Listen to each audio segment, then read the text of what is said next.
Have you ever posted a chameleon question online, maybe about hydration, lighting, or supplementation, and you've gotten 10 different answers, all of them confident, none of them matching?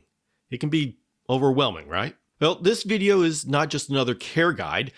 We're going to go a little bit deeper. I want to show you a mindset that'll help you make sense of all the noise and make sure you only retain what's right for you. This is your focus, your guidelines, your North Star. A North Star is something that keeps you on the right path. You never reach it, you navigate by it. Today, we're going to be talking about how to find your Chameleon North Star. Now, this video is different from the others in that it's meant to be listened to. And so I encourage you, put this on when you're doing chores, you're working out, you're driving, cleaning chameleon cages, or maybe just sitting back with a cup of coffee or a glass of wine and relaxing. And so, put your headphones on, sit back, relax, and let's talk about finding your Chameleon North Star. Welcome to the Chameleon Academy Podcast. My name is Bill Strand, and I will be your host for today's episode. I hope that's not a surprise for any of you. There is news and things going on in the Chameleon Academy community, but I will go into all of that at the end of the show. You came to hear about determining what is your North Star for chameleon husbandry, and I don't like waiting around any more than you do. So let's jump right into it. So what is a North Star? You've probably heard people talk about a North Star before. It sounds poetic and a little overused, but it's a solid concept and is something that can help us in chameleon husbandry. Your North Star is your guiding principle. You never reach a North Star. You navigate by it. You head towards it. And when you're surrounded by conflicting advice, it keeps you going in the right direction. In the chameleon world, we're constantly making judgment calls. Lighting setups, hydration strategies, cage size, supplementation, and yes, everything else. And although I talk about the science of chameleon herpetoculture, there really aren't a whole lot of formulas we can count on. We have to balance the trade-offs. And no matter how many Facebook posts you scroll through, no one can give you a perfect answer for your situation. So how do you decide which way to go? We've come to the point in our community where finding an answer is not a problem. The challenge is sifting through the 10 contradicting answers you get when you post a question. And that is where your North Star comes in. Having a direction becomes especially important when you realize that not everyone in the community is here for the same reason. Some people are breeders optimizing for efficiency and survivability. Some people are breeders pushing for the latest in husbandry. Others run social media groups and want to be helpful, or else they just want to be seen as the one with the answers. And then there are those of us who are using chameleons as a way to better understand nature, and the puzzle is the intricacies of what chameleons need for optimal life. That is where I'm coming from. The Chameleon Academy was built on the idea that nature is our guide. I'm here to learn, to test, and to see what happens when we try to match our husbandry to the conditions chameleons evolved to thrive in. That's my North Star.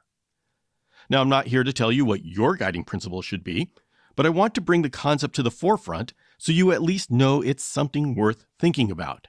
Because if you don't know what you really want, you'll end up following the loudest voice, or the slickest presentation, or the most confident comment, even when it doesn't really align with where you want to go in your chameleon life.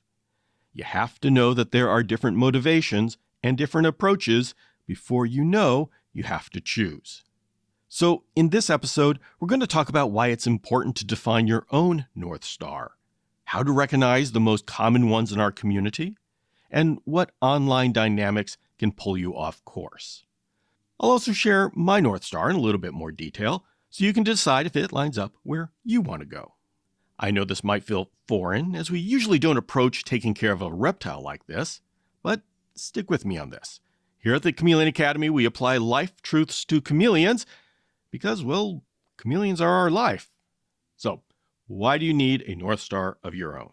I suspect this might already be starting to sound like a lot of work. You just wanted to know what UVB bulb to use, and now some podcast dude is talking about life direction and personal philosophy.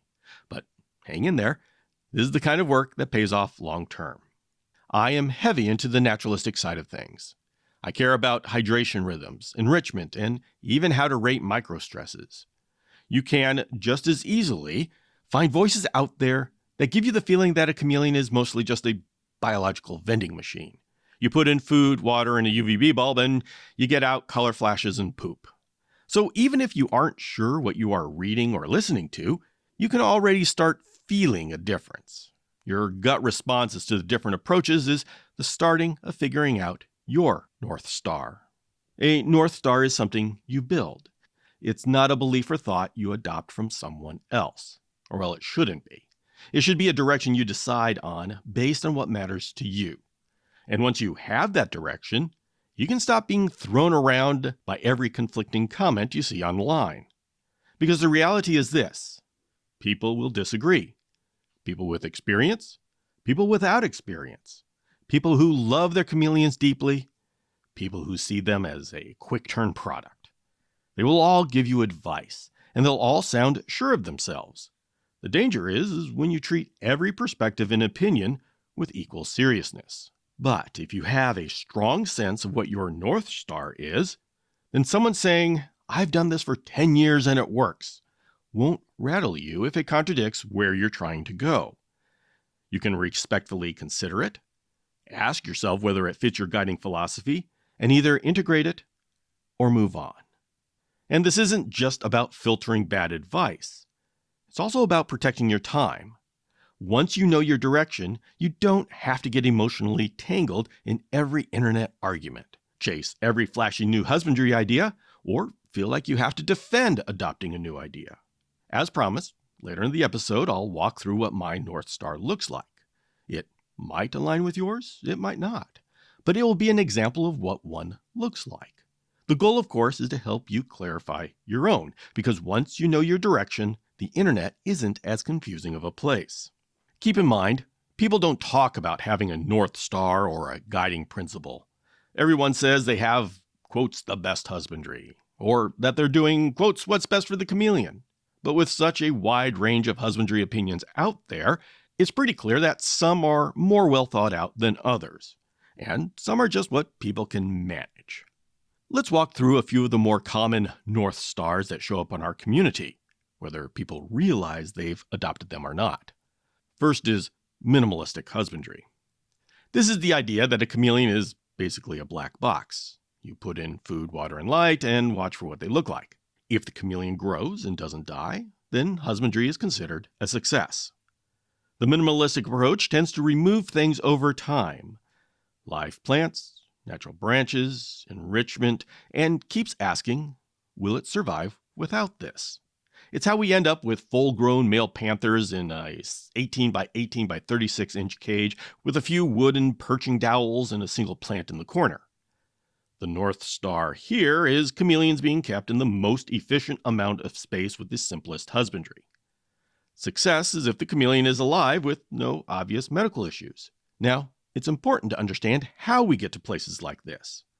When we talk about minimalistic setups, it's easy to assume it's laziness or neglect. But honestly, it takes a great deal of skill to make minimalism work, so it's certainly not from laziness. And let's take a sidebar here. Full disclosure, I am not presenting this in completely neutral terms. I understand that people have to work within their space, budget, and energy levels. That's real life. Still, we don't have to hold every approach with the same level of respect. Some directions are chosen because they offer the best quality of life for the chameleon. Others are chosen because they're more convenient for the human.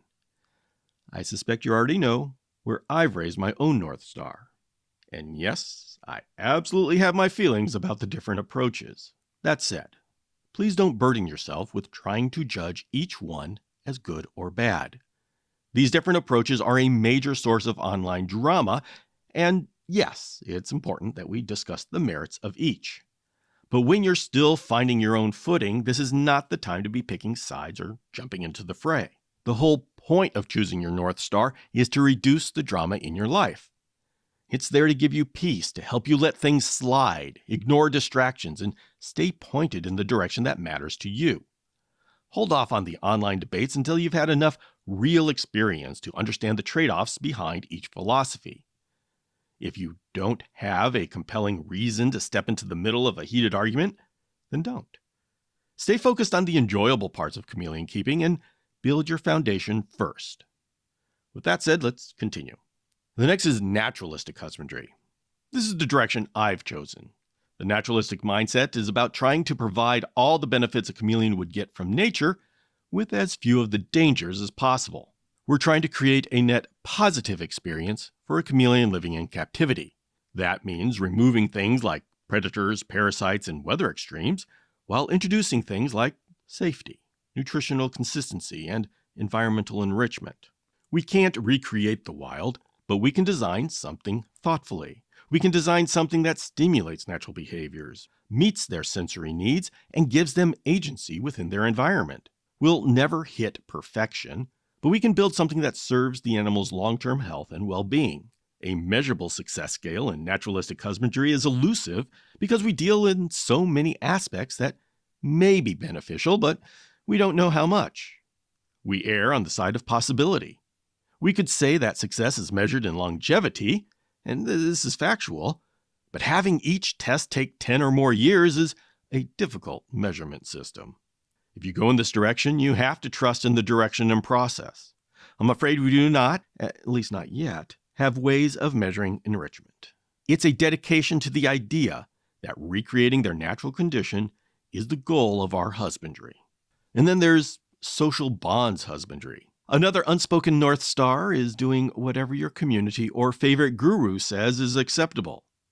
People following this model tend to stay within the lines, not necessarily because they've thought it through, but because they trust someone else has done that work.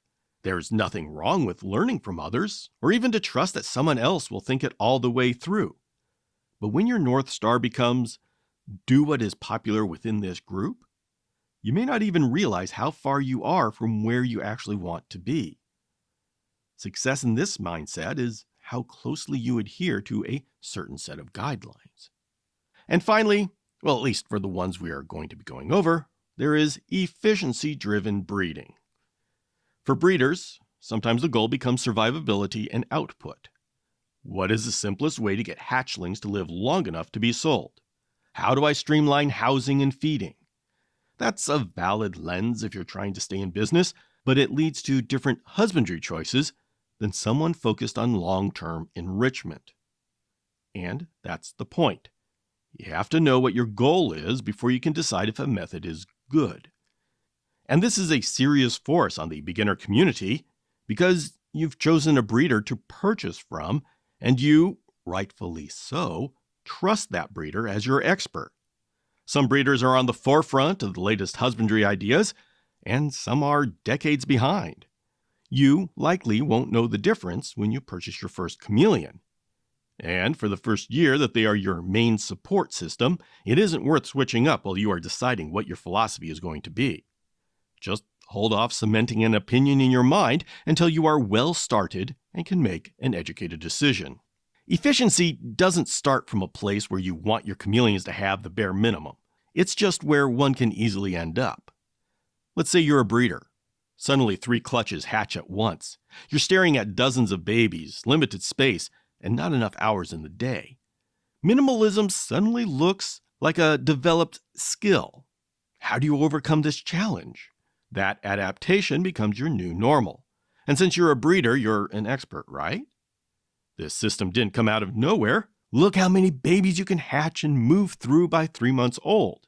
Your methods keep all these chameleons alive. That must mean they're good methods. And now, if someone else recommends something more complicated, it might sound like they're saying you did it wrong. So you fight back. You defend the method you had to use, and you find yourself promoting it as the gold standard. I mean, it's working, right? Yes, it is working, if efficiency is your North Star. These are some of the main common guiding principles you'll see, even if they're not labeled as such. Most people don't walk around saying, I've chosen efficiency as my North Star. They say, this works for me, and that's fair.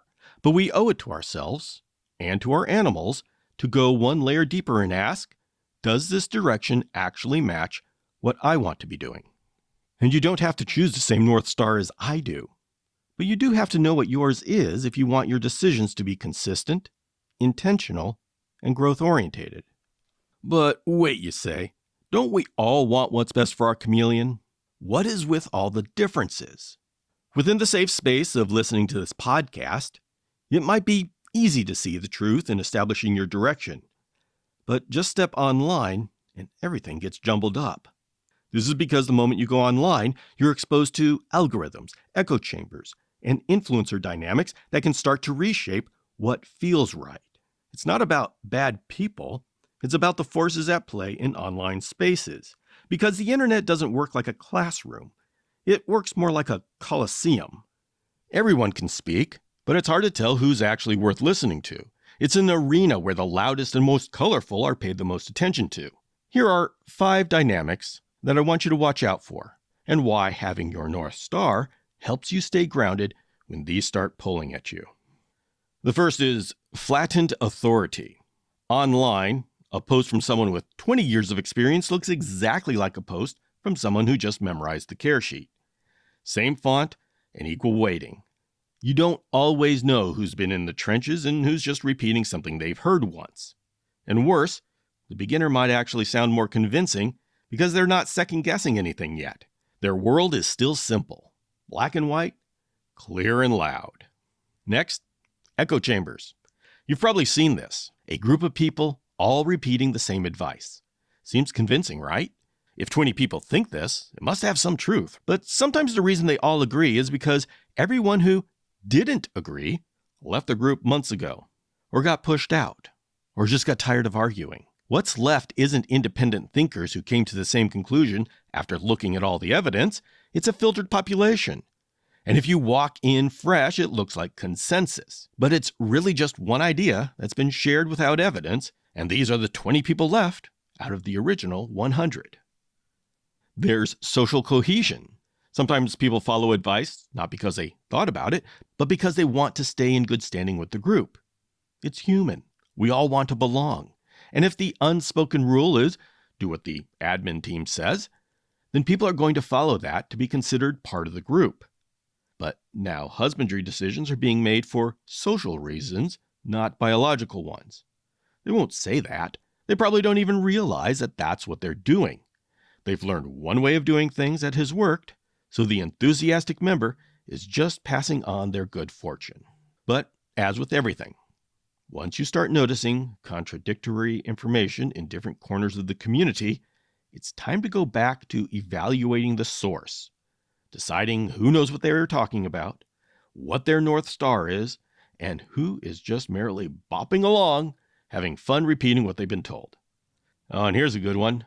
Confidence does not equal competence. This one hits hard. Real experts hedge. They say, generally speaking, or in most cases. But the confident beginner says, you always need a 10.0 UVB bulb. And that lands better in a comment thread. One sounds unsure, the other sounds authoritative. But the nuance is where actual knowledge lives. Just because someone sounds certain doesn't mean they know what they're doing. And it's a big problem. You'll hear a number of things on social media that are incorrect, stated as fact. Chameleons need screen cages. Veiled chameleons need a 12% UVB bulb.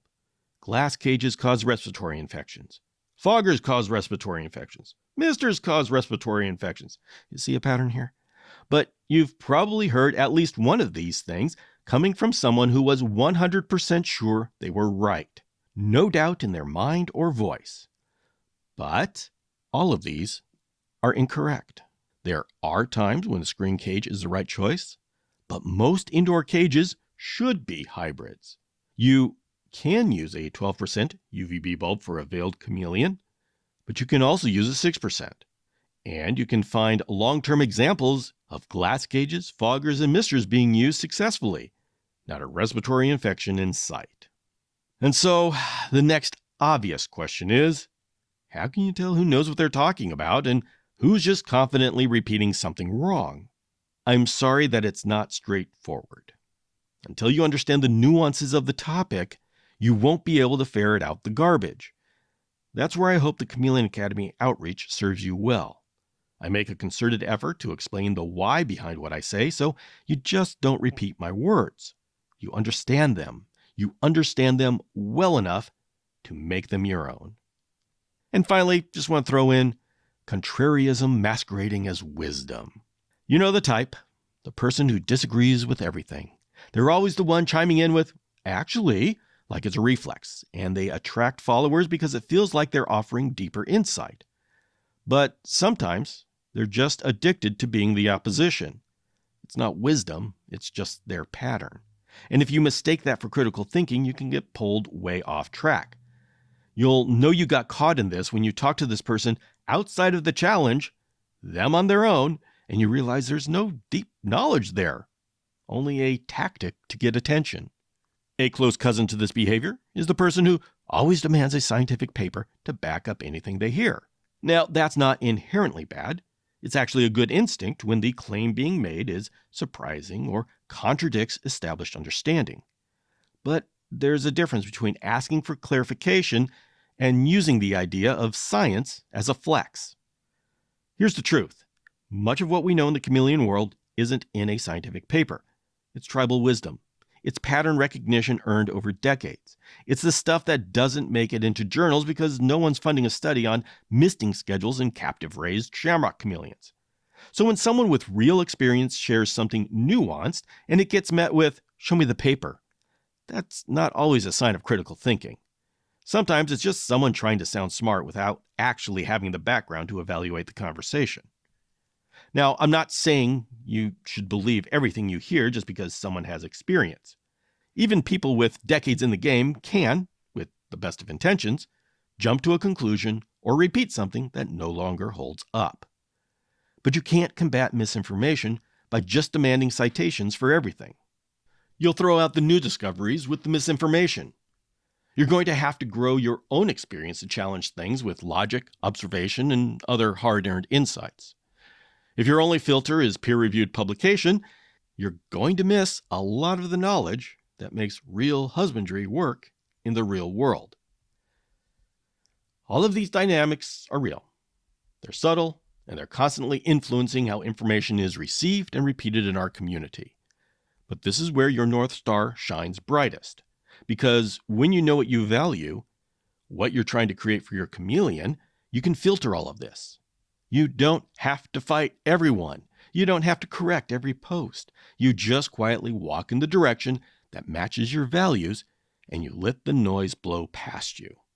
That's how you keep your footing in a world full of people yelling on digital megaphones. So, what is my North Star?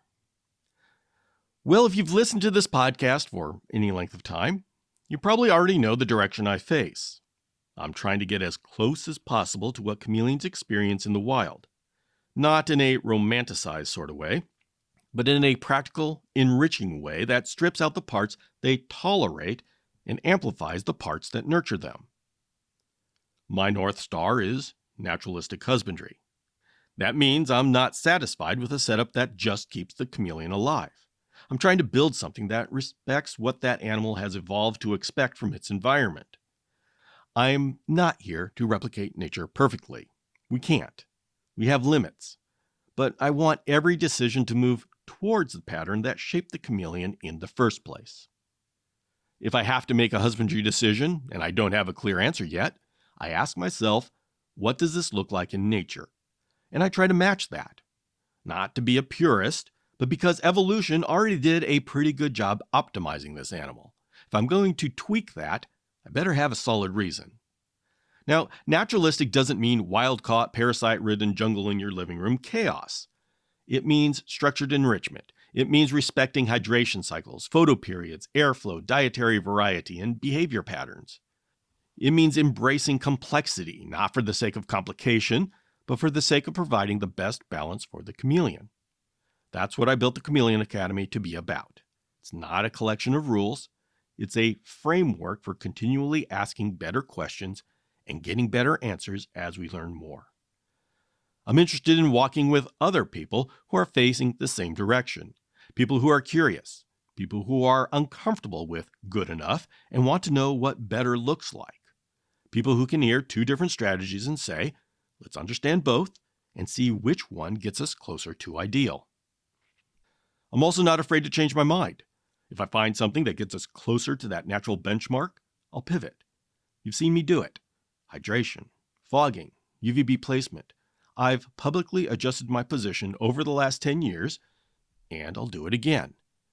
But I'll tell you why I changed, and I'll walk you through my thought process.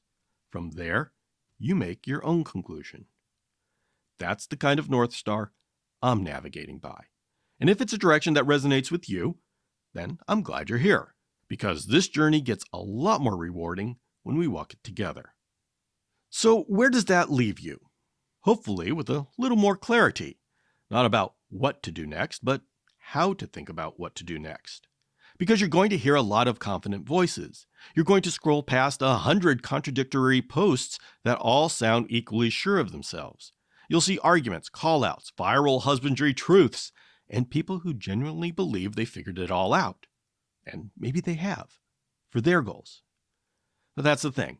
Everyone has their own guiding principle, even if they've never thought to name it. They're facing in a direction, whether intentionally or not. The question for you is, what direction are you facing? And you don't have to know the answer right now. You can take your time, explore, test, watch, learn, and slowly build something that feels right to you. But know that if you don't choose, sometime or another, you'll end up in some gravitational pull, the loudest voice, the easiest answer, the social pull of a certain group. Choosing your own North Star is how you make sure the time you spend learning, experimenting, and caring for your chameleon is building your path, not just reinforcing someone else's. And once you've found it, you can filter all of that online noise with confidence. You'll know what to take seriously and what to let drift by. You'll spend your time learning instead of second-guessing. You'll start surrounding yourself with like-minded people who can strengthen you as you strengthen them. And you'll be able to walk into any conversation with both humility and conviction, because you know who you are and where you're going. So take your time, but eventually be deliberate as to where you spend that time. And know there's never a lifelong commitment. You can evolve and grow and change your direction any time and as often as serves you. This is about how you want to move through this chapter in your life and what kind of keeper you want to become. And for those who think this is a little intense for just keeping a chameleon, I'll ask, how much time do you spend with your chameleons, or online with chameleon groups, or researching chameleon care? If you're the type to listen to a podcast on chameleons and make it this far into the show, I think I'm safe to say that you're the type of person that this message is for. Whether it's chameleons, turtles, any other reptile, or anything you spend your time on, I'd like to share with you, from someone who's been around the block quite a few rotations, spending your time deliberately and intentionally, no matter what you are doing, is one of the greatest gifts you can give yourself. Now, for those of you who are dedicated enough to get to this point, I want to give you a preview as to a special approach I will be taking to this podcast over the 2025 season. As many of you know, I just released the book Tiny Dragons, which is a husbandry guide to the chameleon life cycle between incubation of the eggs to hatching to about 4 months of age.